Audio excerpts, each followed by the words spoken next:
La nueva historia es lo que nosotros tratamos, lo que yo voy a tratar de, y me estoy apoyando, la muletilla que estoy utilizando es sobre Peter Burke. Información que la tienes que sacar de muchas fuentes, van a ver eso. Este es el nuevo paradigma, lo que yo les voy a decir. Ahora, tenemos muchos mitos, tenemos muchas tradiciones, ¿no? Y eso desde la época griega, eso va a ser a manera de antecedente, van a ver por qué les estoy diciendo esto. Aquí tenemos datos relacionados con la historia de las mujeres a lo largo del tiempo, son muchos, la mayoría de ellos han quedado como mitos, y aquí les estoy mostrando un enterramiento que corresponde al territorio actual de Ucrania, y es un enterramiento, si lo estoy diciendo bien, de las famosas Amazonas. Las Amazonas, ese mito fue comprobado, se ha podido comprobar en los últimos años que sí realmente hay algo de verdad.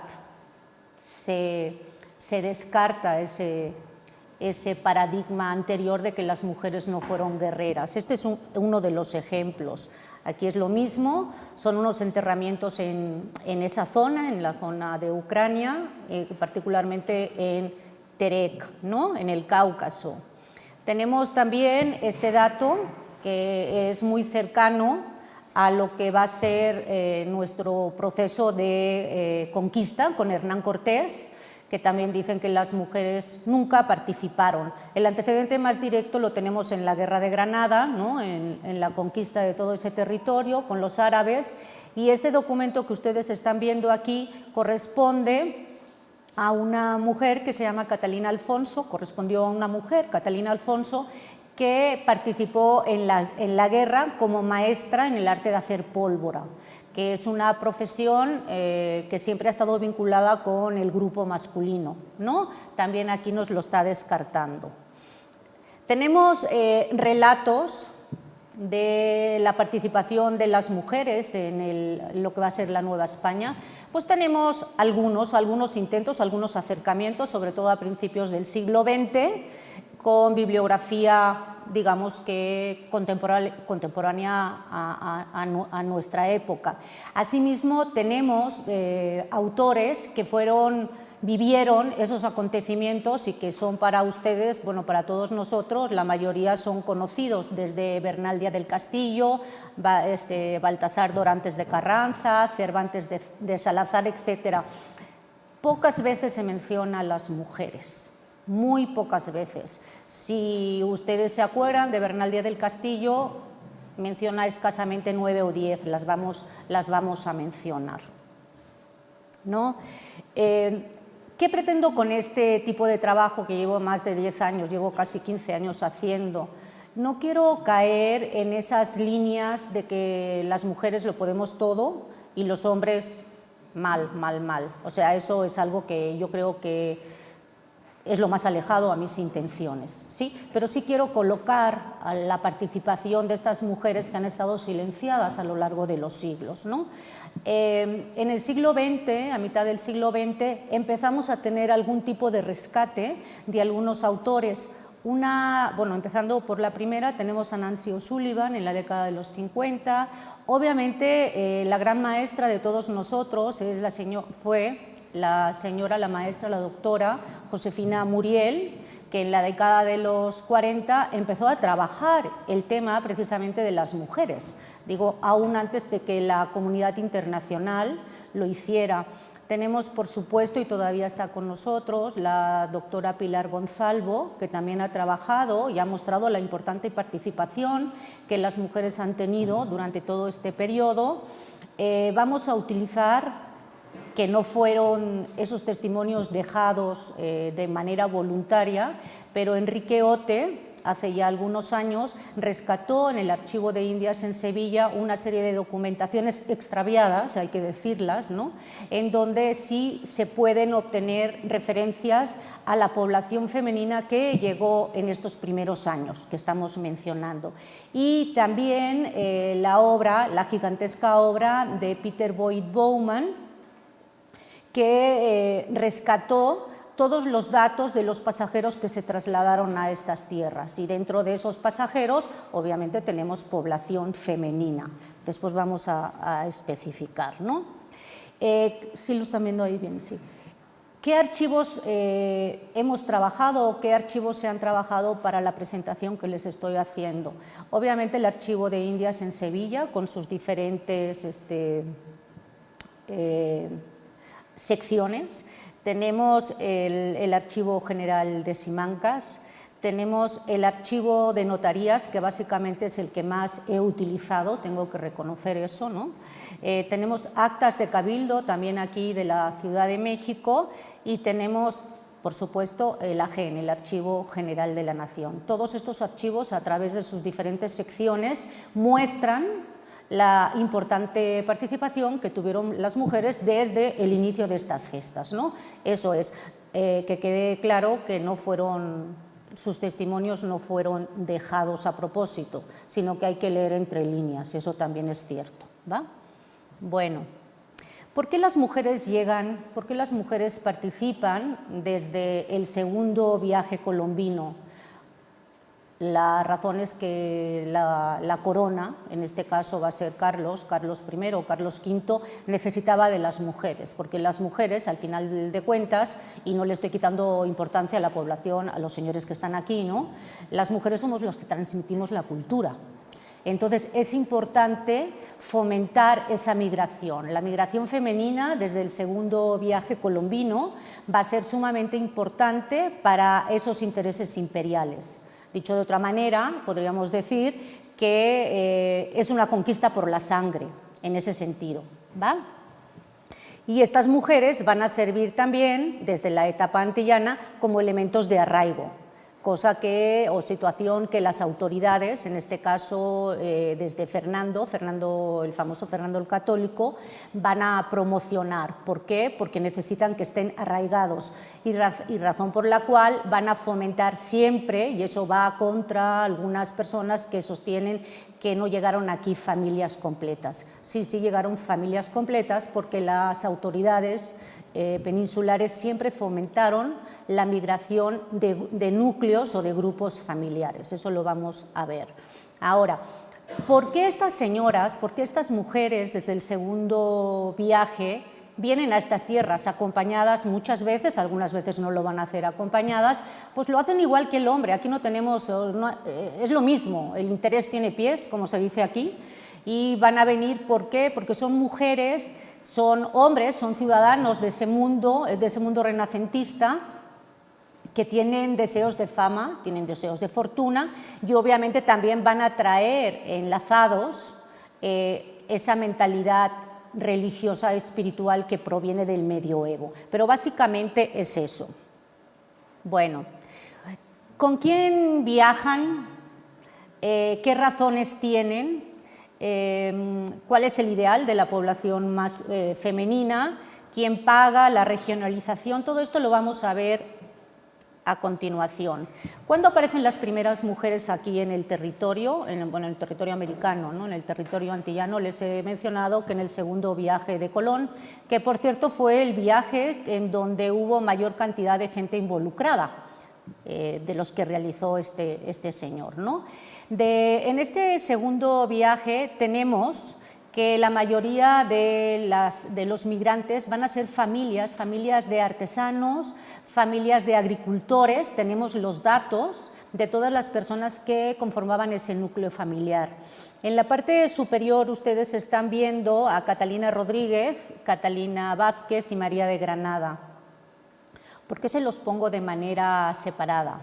Porque estas señoras, digamos que no eran personas recomendables, esa es la verdad, pero son casos aislados, también para desmitificar un poco esa idea, esa falsa idea de que a estos lugares llegó gente, delincuentes en pocas palabras. No es cierto, digo sí, seguramente se escapó más de uno, no tengo duda de que sí se escapó más de uno, pero en términos generales las autoridades controlaron a través de un organismo que se va a crear en 1503, van a crear y van a regular la vigilancia para que lleguen a estas tierras personas honorables, por eso en el sentido de la familia. Estas señoras que les estoy mencionando en la parte superior eran mujeres que estaban sentenciadas en Castilla a pena de muerte, ¿no? Sí, imagínense qué tipo de personas pueden llegar a ser.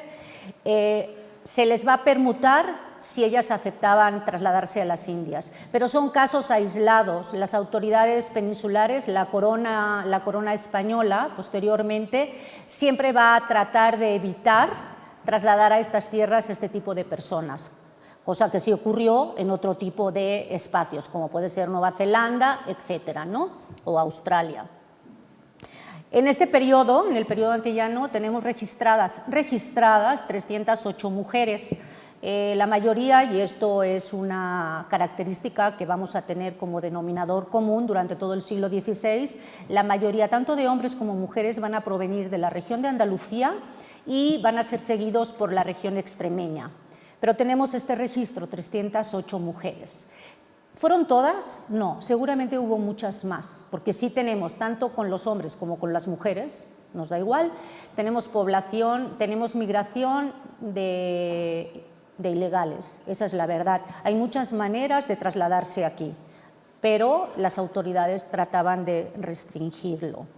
Aquí, en esta lámina que ustedes están viendo, del lado izquierdo, sabemos que con Hernán Cortés, y esa es una fuente que proviene del mismo Bernal Díaz del Castillo, vienen varias mujeres. Una de ellas, la primera que están ustedes viendo, es María de Estrada. De esta señora se ha escrito bastante, realmente. Bernal la menciona brevemente, Bernal menciona brevemente a todas estas mujeres, pero sí se menciona, sí sabemos que va a llegar a ser encomendera y va a participar en la misma conquista de Tenochtitlan. Tenemos a Francisca de Ordaz, tenemos otra señora que desconocemos su nombre, que Bernal la menciona como la mujer del capitán Portillo, Fulana Gómez, la otra Bermuda, Isabel Rodríguez la Vieja, María Hernández, y Bernal nos dice otras, que no me acuerdo, pero no da mayor información, realmente no da mayor información. La parte que ustedes ven del lado derecho, esas tablitas, que no están muy bien hechas por mi parte, muestra la migración oficial que está registrada en la Casa de Indias, en la Casa de Contratación de Sevilla, y nos menciona el número de pasajeros y el porcentaje de mujeres, más o menos lo pueden ver. Vamos aterrizando, van a llegar a ver que superan el 30% de toda esa gente. Ahora, ¿a qué se dedican aquí en estos espacios?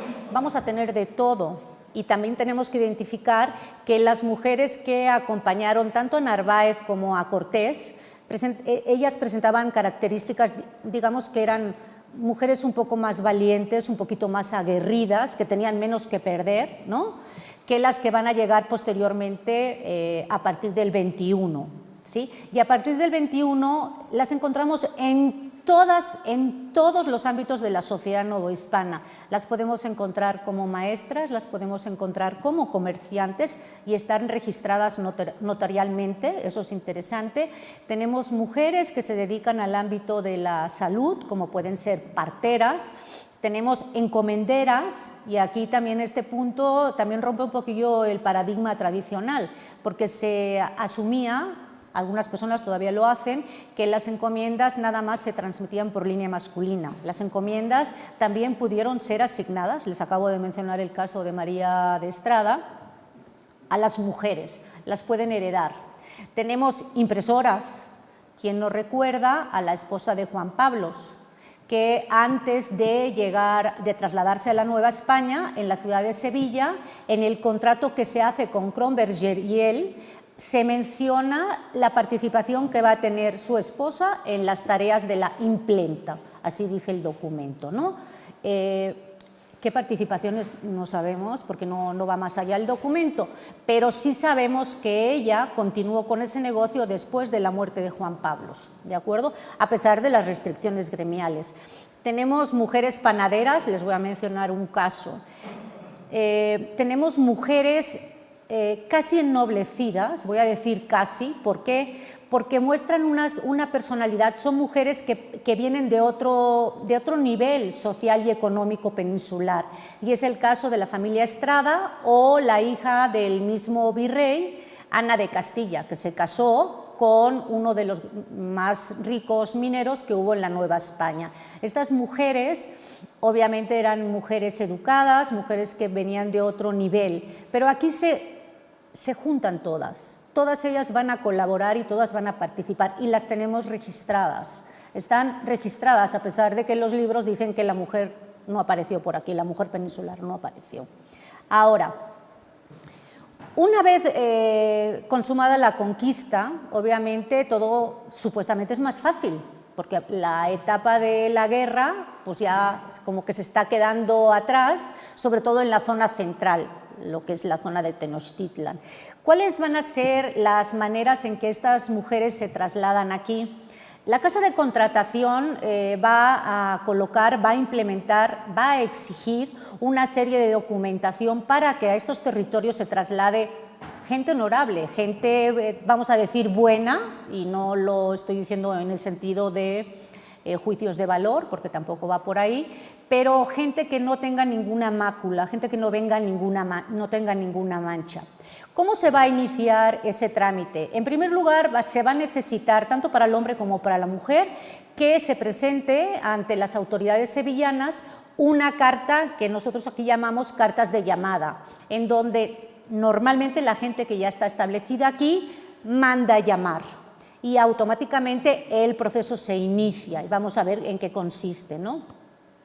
Ese proceso se va a iniciar posteriormente al recibimiento de este documento que viene de este virreinato.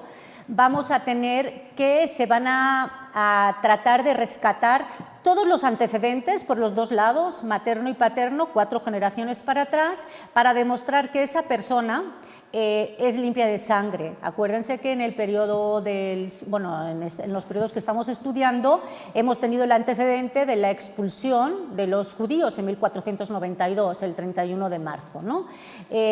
Con esa intención, las personas que han tenido alguna vinculación con el Tribunal del Santo Oficio, cualquiera que sea el tipo de delito, ¿no?, se les va a impedir venir a estas tierras. Eso es lo que dice la ley. Vamos a ver también qué pasa, ¿no?, porque echa la ley y echa la trampa, también tienen que entender eso, ¿no? Bueno, en esos documentos, en esa ejecutoria, una vez que se ha demostrado que es limpio de sangre o limpia de sangre, se van a registrar todas las características de ese pasajero. Obviamente no tenemos un ID, no tenemos un documento de identidad en ese momento. Lo que se hace es, a través de las características físicas, se menciona la edad, si tiene alguna mancha, alguna cicatriz, etcétera. ¿Para qué? Para no confundirlo. Y se va a mencionar también en esos documentos el destino final que va a ocupar esa persona. Cuando ese documento se ha conseguido, ya tenemos la autorización para trasladarnos a este virreinato, en la ciudad de Sevilla lo que se va a hacer es buscar, no una línea aérea, ¿verdad?, porque no existe, pero sí vamos a tener que buscar algún agente mercante. La mayoría de ellos, los documentos nos dicen que se localizaban en el barrio de Triana, que todavía existe el barrio de Triana, todavía paseamos por ahí, en el barrio de Triana, y se buscaba de manera particular algún agente que nos garantizara el traslado. Las tarifas, cada quien las ponía, los precios podían variar. Piensen que en estos primeros años, a partir del 92, la industria naviera o la construcción, los astilleros, funcionaban de diferente manera. ¿Por qué? Porque los viajes que se habían hecho durante el periodo medieval, hasta 1492, van a ser viajes de corto desplazamiento, Mediterráneo, por ejemplo. Estos viajes implican una transformación. ¿Por qué? Desde la separación interna del mismo barco, ¿no?, etcétera.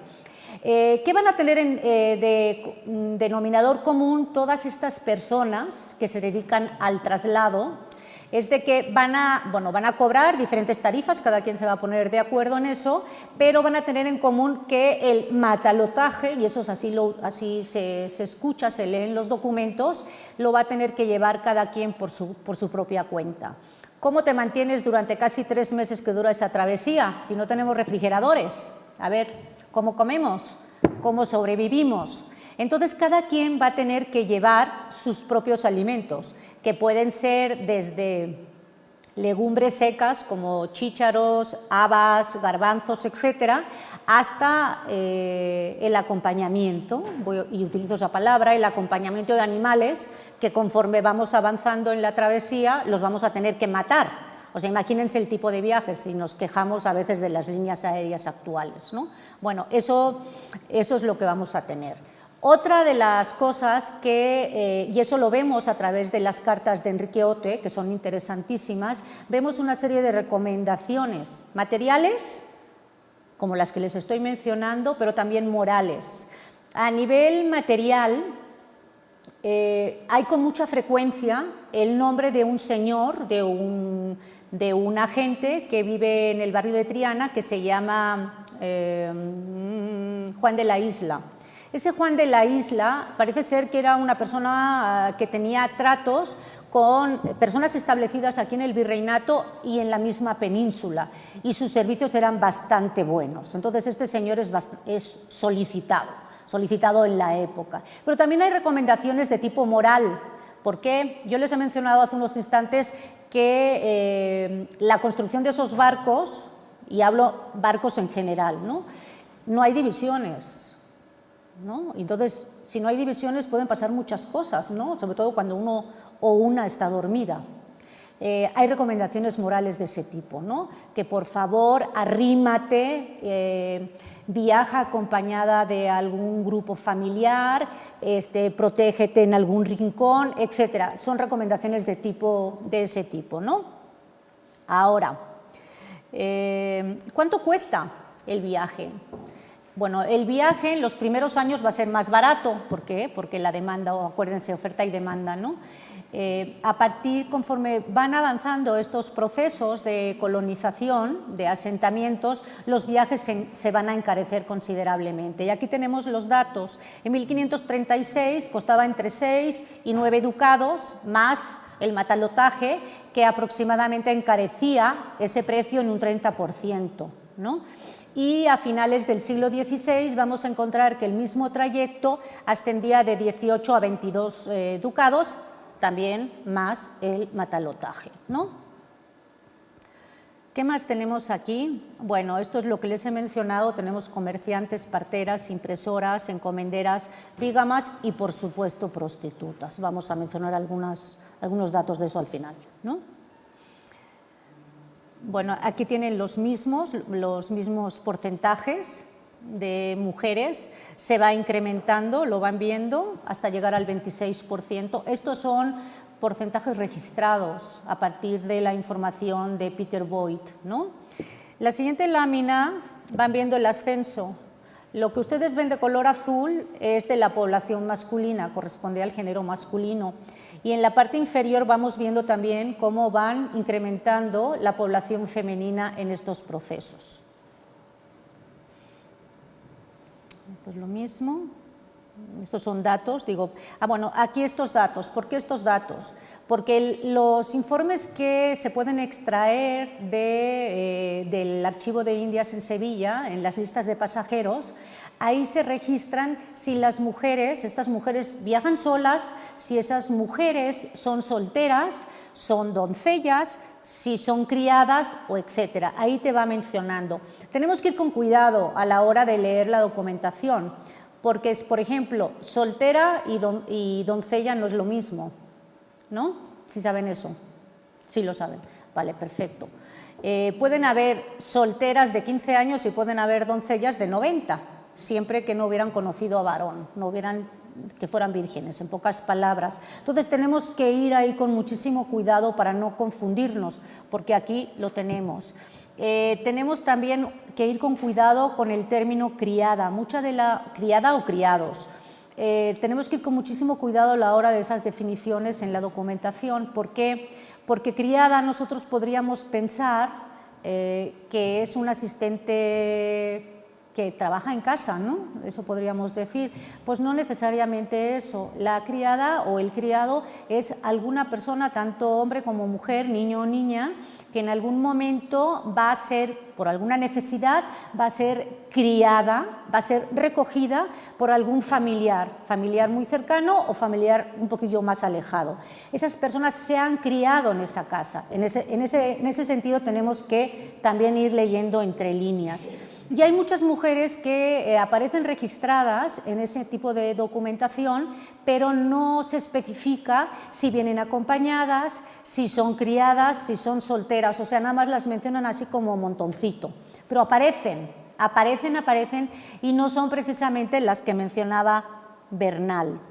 Son los porcentajes de los primeros años, de 1520 al 39, de las regiones peninsulares que van a participar en estos procesos. Como les mencionaba, las primeras que van a tener mayor porcentaje van a ser las andaluzas, pero a partir de ellas tenemos extremeñas, tenemos pasajeras que vienen de Castilla la Vieja, Castilla la Nueva, León, etcétera, Cataluña y Valencia y Flandes. ¿Por qué les pongo estas últimas? Porque también uno de los paradigmas que se han mencionado de manera pues, bastante recurrente es de que nada más vinieron castellanos, no voy a decir españoles, castellanos. No, la migración en esta zona fue pluricultural.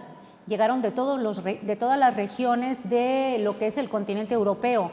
También hay una razón para eso. ¿Por qué? Porque durante el reinado de Carlos I, Carlos V, había una gran extensión que España, que las autoridades españolas conquistaban, pero en el sentido de Cataluña y Valencia no pertenecían al reino de Castilla y también tenemos registradas aquí mujeres.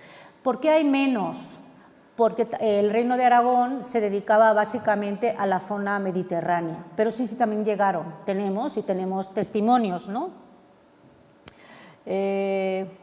Siguiendo con estos porcentajes, seguiríamos aquí, también un poquito más exprimida esa información. Ahora, si nos vamos a testimonios contemporáneos a los hechos, tenemos, por ejemplo, la obra, los testimonios de Dorantes de Salazar, y aquí tienen ustedes la cita. Dice: no solo los conquistadores fueron héroes y valerosos, probando por los hechos de las mujeres que trajeron ser valerosísimas, haciendo grandes hechos y valentías. Bernal no fue tan amable. Bernal como que es un poco más par con ese tipo de información, pero aquí nos lo están diciendo, sí llegaron mujeres. Esto es del códice. ¿Por qué les puse esta imagen? No aparece ninguna mujer, pero sí aparece una persona de origen africano. ¿Por qué? Porque también les voy a mencionar aquí la esclavitud de origen africano. Esta imagen también, que seguramente para ustedes es bastante conocida, sí se menciona, bueno, no se menciona, está ilustrada a una mujer. Probablemente esa mujer, se asume que fue María de Estrada. Ahí está representada. La siguiente, bueno, es una pieza que se conserva de la época, seguramente no tuvo nada que ver con la conquista de México, etcétera, pero sí corresponde a una prenda femenina. ¿Qué es esto? Esto es un sompántil. Si volvemos a retomar a Bernal, Bernal nos menciona que en algún momento dado, en Sultepec, encontraron a muchas personas que habían sido sacrificadas a los dioses de los enemigos de los tlaxcaltecas, obviamente también de los peninsulares. Pero Bernal no nos dice nada más, dice que se hallaron cuerpos de personas que fueron sacrificadas. En 1997 se localiza precisamente este sompantli, en el mismo lugar donde Bernal lo menciona. Y este sompantli, no me vayan a preguntar cómo se hace, desconozco cómo lo hacen los antropólogos forenses, etcétera, etcétera, etcétera.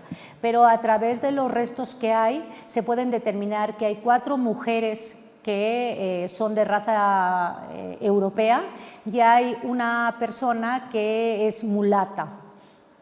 Eso demuestra la información que omitió Bernal Díaz del Castillo, diciendo que en ese macabro hallazgo habían mujeres españolas que participaron en el proceso de la conquista. Ahora, me voy a centrar en el tema que realmente es. Tenemos comerciantes, les dije que tenemos comerciantes. En el archivo de notarías de la Ciudad de México tenemos desde 1525, y aquí tienen el dato, la mención de Francisca de Valdivieso, que alquiló una huerta en la calzada Tacuba, ¿no? Aquí la tienen, está registrada. Está registrada. La señora no viene con el grupo de Cortés ni con el grupo de Narváez, pero este es el primer documento notarial que tenemos relacionado con una mujer peninsular. Podríamos irnos, y tenemos muchos, 1527, tenemos Isabel Rodríguez, que reconoce una deuda de 24 pesos por 6 arrobas de lana a Leonor de Espíndola. Se prestaban, las mujeres también prestaban dinero, aunque las autoridades religiosas arrugaban un poquillo la nariz, ¿no? En ese sentido. Después vamos a ver en los testamentos cómo nivelan eso, ¿no? Pero sí también eran prestamistas las mujeres aquí, y prestaban tanto a hombres como a mujeres. ¿Por qué? Negocio es negocio, ¿no? Va. Tenemos también en septiembre de 1527 el testamento de Isabel Rodríguez. Es interesante también, todo esto es de notarías, es interesante ver el testamento. Sí, los testamentos son importantísimos, y eso nos lo decía la doctora Pilar Gonzalvo. Son importantísimos porque además de las cuestiones materiales, nosotros podemos apreciar, podemos percibir la mentalidad de la época, cuáles eran las creencias, cuáles eran los miedos. Aquí tenemos uno de los primeros testamentos. Tenemos también mujeres encomenderas, por supuesto que tenemos encomenderas, les mencionaba a María de Estrada, ¿no? Que como premio, reconocimiento a la ayuda que ofreció a Cortés, le entregaron la encomienda de Tetela del Volcán y murió al final en la ciudad de Puebla, no sabemos gran cosa más, ¿no? Las encomiendas no estaban restringidas a mujeres, se transmitían también, y en teoría se prohibía incluirlas en dotes, en teoría, porque sí tenemos documentos notariales que se incluyen encomiendas en calidad de dotes. Tenemos, bueno, aquí también les menciono a Ana de Estrada y a Beatriz de Andrada, son mujeres muy importantes de la sociedad virreinal, fueron mujeres educadas que vinieron con los funcionarios que posteriormente a la conquista van a llegar a estos espacios. Tenemos el caso de maestras, por supuesto, tenemos a una de las primeras, a Catalina de Bustamante, que se estableció en el 25 en la zona de Texcoco y no tuvo ningún, no voy a decir remordimiento de conciencia, pero se enfrentaba a cualquier conquistador que quisiera abusar de las niñas que ella tenía en su custodia. Incluso por esta misma acción, Catalina de Bustamante fue a España a solicitarle a la emperatriz Isabel, a la reina Isabel, que hiciera algo al respecto, ¿no? Aquí la tenemos. Ella llegó primero a la zona antillana, acompañada de su marido, de sus hijos y de una de sus sobrinas. Tenemos maestras desde los primeros años. Tenemos personas que están dedicadas a las cuestiones sanitarias. Bueno, un dato interesante es de que en 1566 tenemos documento de una comadrona, de una partera, de una comadre que era originaria de Talavera de la Reina y va a trasladarse aquí con su hijo y con una esclava negra, porque también llegaron esclavas negras y las mujeres españolas tuvieron tratos con ellas, ¿no? Se les va a exigir, conforme va avanzando el siglo, que presenten exámenes. Acuérdense que conforme vamos estableciendo aquí las bases de lo que va a ser posteriormente la sociedad virreinal, pues va a estar el protomedicato, etcétera. Entonces, bueno, se van a tratar de mediar ahí un poquillo las cosas.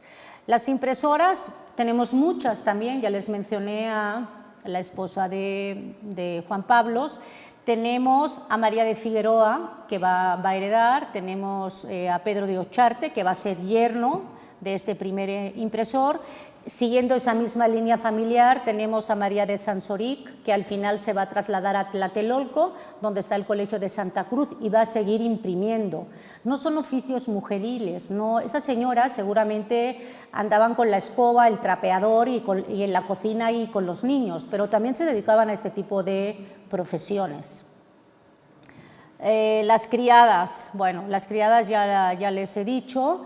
Muchas veces en los contratos notariales aparecen sus contratos de servicio, y ahí no hablo yo de criadas en el sentido de que hemos ayudado a alguien cercano a nuestra familia. En ese sentido ya son personas de servicio, y en el contrato de servicio aparecen datos de cuántos años tienen, de qué lugar de la península provienen y en qué se compromete el señor o la señora que los va a contratar. Pueden ser desde darles comida, servicios médicos, etcétera. Eso es lo que... Tenemos otro tipo de mujeres, las mujeres de vida alegre. Aquí tenemos a muchas. ¿Tenían permitido trasladarse aquí? Se supone que no. Se supone que no, porque se tenía que cuidar la llegada de personas, pero obviamente en el negocio más antiguo del mundo, ¿no? Pues las vamos a tener que encontrar. Y aparte las autoridades, ya voy a hablar virreinales, las autoridades peninsulares consideran que la prostitución es un mal necesario, y en función de esto se va a establecer aquí en la Ciudad de México en 1538 la primera casa de mancebía, que todavía existe su construcción en la calle de Mesones, ¿no? Etcétera. Son prostitutas, las encuentras como prostitutas, las encuentras también como virgueras. La Celestina era virguera, si identifican ese término. Se supone que componía ímenes, ¿no? Digo, cosa que lo veo un poco difícil, pero bueno, siempre hay gente incauta, ¿no? Tenemos cantoneras. ¿Por qué cantoneras? Porque estaban en las esquinas, ¿no? Y tenemos las barraganas, que el concepto de la barraganía fue cambiando durante el periodo medieval, de ser la compañera o la mujer de un religioso, hasta llegar a los años contemporáneos, a los hechos que estamos tratando de presentar, que va a tener una connotación negativa, muy cercana a lo que es la prostituta. Aquí les digo que tenemos casa de mancebía desde 1538 en la Ciudad de México. Va a estar tasada por el ayuntamiento, y también el mismo ayuntamiento va a proteger a esas mujeres que están encerradas en la casa de mancebas, no las que ejercen por su cuenta, las que están adentro las va a vigilar. Vamos a tener muchas veces dentro de esta categoría de mujeres de vida alegre, vamos a tener a muchas vígamas, que la situación de la bigamia es un poquito diferente. Porque las razones que obligan tanto al hombre como a la mujer a volver a contraer matrimonio a pesar de las disposiciones pueden variar y pueden haber muchísimas razones, desde maltrato, etcétera, ¿no? El siguiente dato es de las 13 mujeres, son 13, creo que son 13, ya ni me acuerdo, 13 mujeres que fueron procesadas, están en la AGN toda esta información, que fueron procesadas en la Ciudad de México por el delito de la bigamia. No pueden procesar a las prostitutas porque las prostitutas no cometen ningún delito, así de fácil, y no aparecen sus registros, pero sí tenemos en Inquisición muchas de las veces mujeres acusadas de bigamia que están violando un sacramento, obviamente eso es lo importante, y que van a estar vinculadas también con la prostitución. Esas las tenemos. Ahora, otra de las cosas que se presenta el día de hoy, nada más son muestras que les estoy haciendo, hay muchísima información, Hablaríamos de la oligarquía. ¿Qué va a pasar con todas estas mujeres que van llegando a estos nuevos territorios? Sobre todo las que llegaron con los conquistadores, con los grandes conquistadores, los que obtuvieron mayores beneficios, junto con los primeros funcionarios que se van a establecer en estos espacios, como les acabo de mencionar, a la familia Estrada, a la familia Andrada, etcétera, van a configurar desde el siglo XVI, desde los primeros años, a partir de la conquista, van a establecer una oligarquía. Y esa oligarquía va a ser la que va a controlar todos los estamentos sociales que hay aquí en el virreinato, desde el cabildo. Puedes hablar de instituciones religiosas, puedes hablar de diferentes cargos, etcétera, etcétera, etcétera. Va a ser un grupo muy cerrado, va a haber una endogamia ahí adentro, ¿no? Y sus respectivas familias siempre van a orquestar matrimonios ventajosos. ¿Para qué? Para afianzarse en el poder y continuar con todo este sistema, ¿no? ¿Son matrimonios arreglados? Obviamente son matrimonios arreglados. ¿Es la excepción Nueva España? No. Digo, hasta el día de hoy hay matrimonios arreglados, sobre todo en algunos sectores, ¿no? ¿Por qué no lo va a haber en el siglo XVI? Se sostienen entre ellos, es la oligarquía. Esta lámina que les presento a continuación es precisamente de una de estas mujeres, Ana de Estrada, con quien se casó. Su padre era tesorero de la Nueva España. Cuando él muere, esta chica, esta mujer, Ana de Estrada, se va a casar con el siguiente tesorero de este virreinato y va a ser Juan Alonso de Sosa, ¿no? Si ustedes ven, digo, no sé si, bueno, sí se ve bien, la que no lo ve soy yo, bueno, en fin, los parientes, la gente vinculada con Ana de Estrada pueden apreciar a través de esta lámina los cargos, y cargos muy importantes, que fueron ocupando en las diferentes instituciones virreinales. Aquí lo tienen, y estaban todos emparentados, todos emparentados. Esto, otro tema, digo porque son poquitos los que voy a mencionar.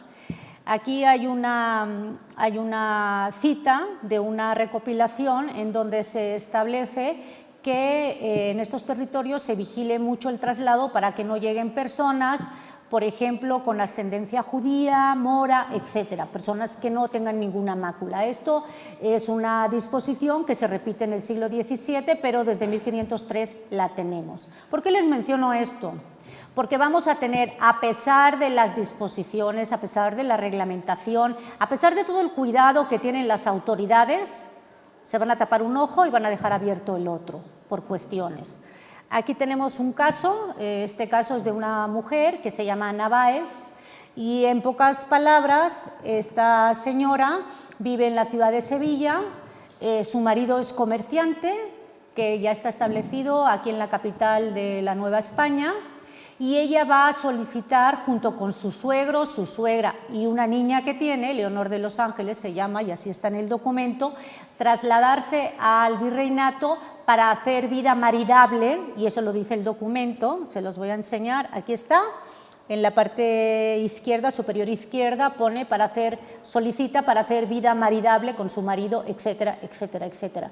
Bueno, en este documento, para no saltarme mucho, hay toda la información, la famosa ejecutoria, la famosa limpieza de sangre, que les decía que se exigía en la ciudad de Sevilla. Si ustedes leen estas fojas, se van a poder apreciar, están en Indias y está también, hay una parte aquí en el Archivo de la Nación en México, menciona que ella vive en la ciudad de Sevilla y que va a trasladarse a la Nueva España para hacer vida maridable con su marido y va a venir acompañada de sus suegros. Perfecto. En el mismo documento dice que son cristianos viejos y que no tienen ninguna mácula de ningún tipo. Perfecto. Pero una es mal pensada, ¿sí? Y parece ser que la gente del 16 no lo fue, o las personas que revisaron esta información.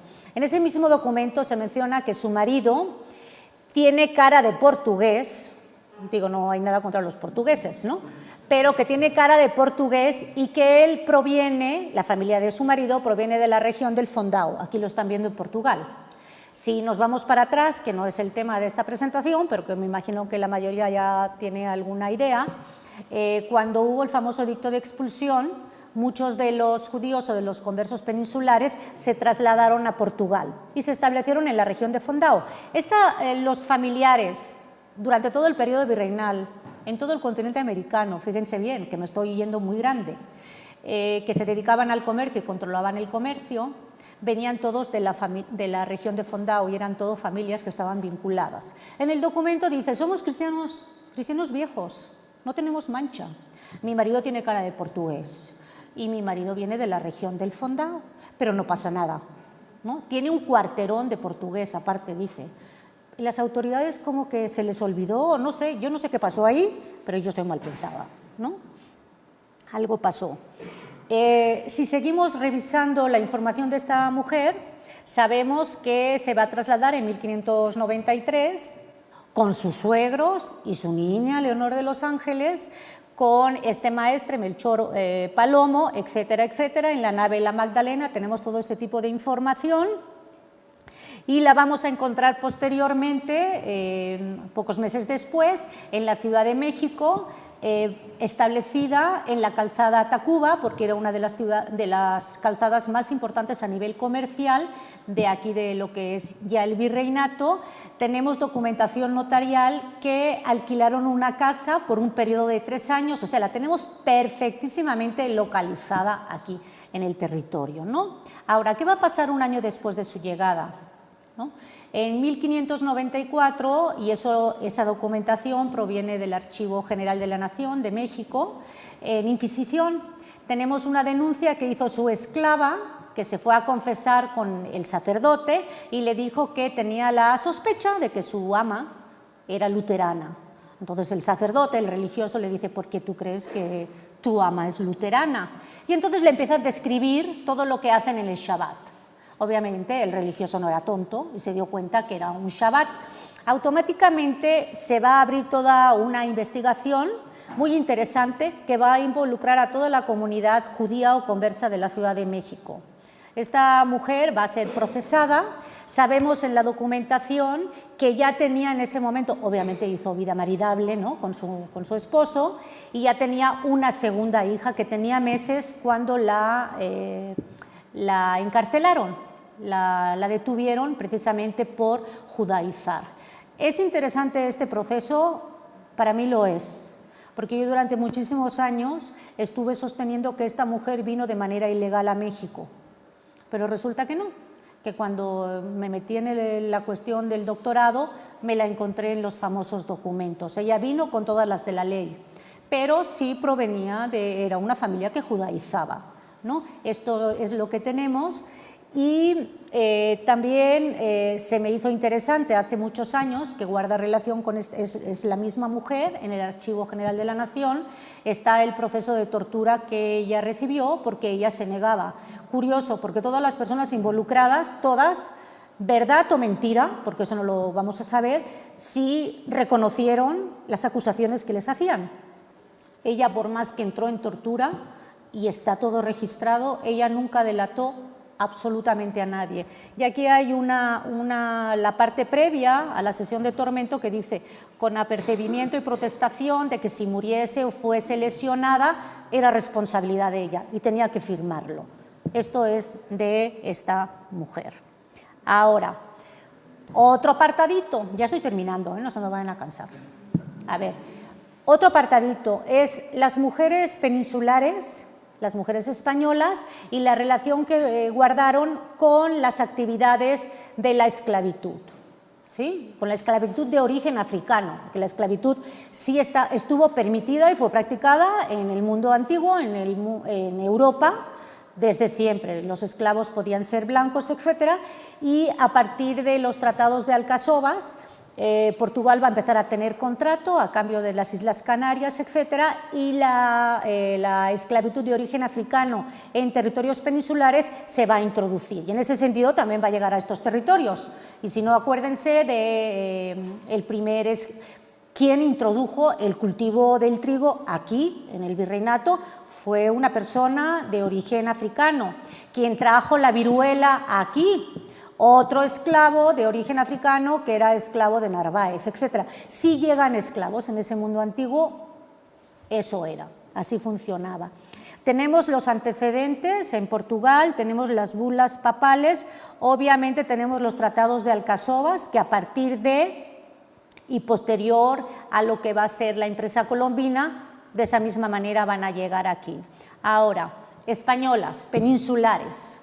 Aquí tienen ustedes una gráfica que muestra el tipo de operaciones, y todo esto lo podemos extraer nosotros de notarías, en las cuales estas mujeres peninsulares estuvieron involucradas.